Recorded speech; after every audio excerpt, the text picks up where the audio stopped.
Thank you for being here today. We brought together this press conference to make the following announcement, and that is today Kansas is filing a civil suit against the Pfizer Corporation under the Kansas Consumer Protection Act, seeking enhanced civil monetary penalties, damages, and injunctive relief for misleading and deceptive statements made in marketing its COVID-19 vaccine. Pfizer also violated previous consent judgments with the state of Kansas, in which Pfizer promised never to use deceptive information to market their products. Kansas's case is the first of a multi-state collaboration, with Kansas being the first of 5 states to file suit. Before I go further, let me put this in context. As we all know, during the COVID-19 pandemic, there was a great deal of panic and anxiety.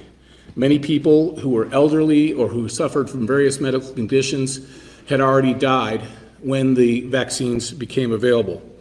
And when that time came, when the vaccines became available, every one of us had to make 2 decisions. Am I going to take the vaccine?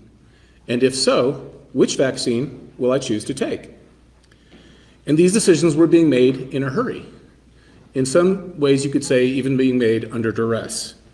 In such an environment, it is imperative that Kansans making that decision receive the truth. They needed the truth. All Americans needed the truth.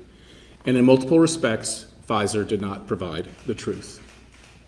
Much of the information in this lawsuit came out as a result of a FOIA lawsuit seeking information from Pfizer that still had not been made public. And it was only a result of that effort that some of the information in this lawsuit is available. I urge everyone to read the 69-page complaint that goes into great detail about the specific statements that were made and the misleading nature of those statements made to Kansas consumers. The following is a quick summary of, I think, some of the 4 most egregious examples of misleading the public in Kansas. Pfizer marketed its vaccine as safe for pregnant women. However, in February of 2021, Pfizer possessed reports for 458 pregnant women who received Pfizer's COVID-19 vaccine during pregnancy. More than half of the pregnant women reported an adverse event, and more than 10% reported a miscarriage, many within days of the vaccination. Pfizer also possessed information from its own October 2020 study on pregnancy in rats, indicating that its COVID-19 vaccine was likely linked to infertility, loss of litters, and stillborn offspring.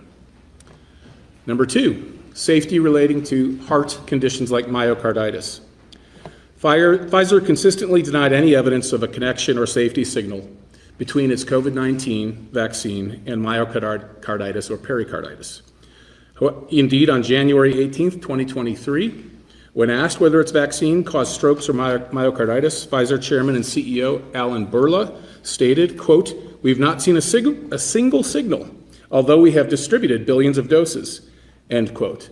A signal that he was referring to as a safety signal, which refers to a negative consequence.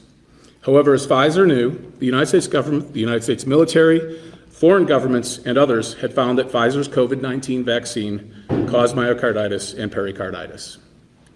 Number 3, effectiveness regarding variants. Pfizer also claimed that its COVID-19 vaccine protected against COVID-19 variants, even though data available at the time showed Pfizer's vaccine was effective less than half the time against variants. Finally, transmission. Pfizer urged Americans to get vaccinated in order to protect their loved ones, clearly indicating a claim that Pfizer's COVID-19 vaccination stopped transmission of COVID-19. Pfizer later admitted that it had never even studied transmission of it after its recipients received the vaccine and whether they could say it stopped transmission. After making these misleading statements, Pfizer also engaged in some censorship attempts. Emails reveal that Pfizer officials coordinated with social media platforms to censor any speech critical of Pfizer's COVID-19 vaccine safety and effectiveness. It should also be noted that Pfizer elected not to join the federal government's vaccine development program known as Operation Warp Speed and declined that development funding. When asked about that, Pfizer's CEO, Albert Bourla, said Pfizer did not participation in the program in order to, quote, liberate, end quote, Pfizer's scientists and to avoid government oversight of its vaccine development. He also said, quote, they want reports. I don't want to have any of that, end quote. Referring to they, when he said they, he was referring to the federal government. Pfizer's misleading statements contributed to success in marketing its vaccine in Kansas. By February of 2024, Pfizer had delivered over 3.3 million doses of its vaccine in the state of Kansas. This accounted for over 60% of all vaccine doses given in the state of Kansas. This suit is being filed today, and as I mentioned before, it is part of a multi-state effort in which more suits may follow depending on Pfizer's reaction. But this is about marketing products to the public. As I think most people know, the federal government conferred immunity on the vaccine manufacturers for tort suits seeking damages from injuries they received, but that did not free any of the vaccine manufacturers from their obligation to not mislead the public or make deceptive statements in marketing it. So this is principally about the marketing efforts that were made and how they contradicted what the company knew.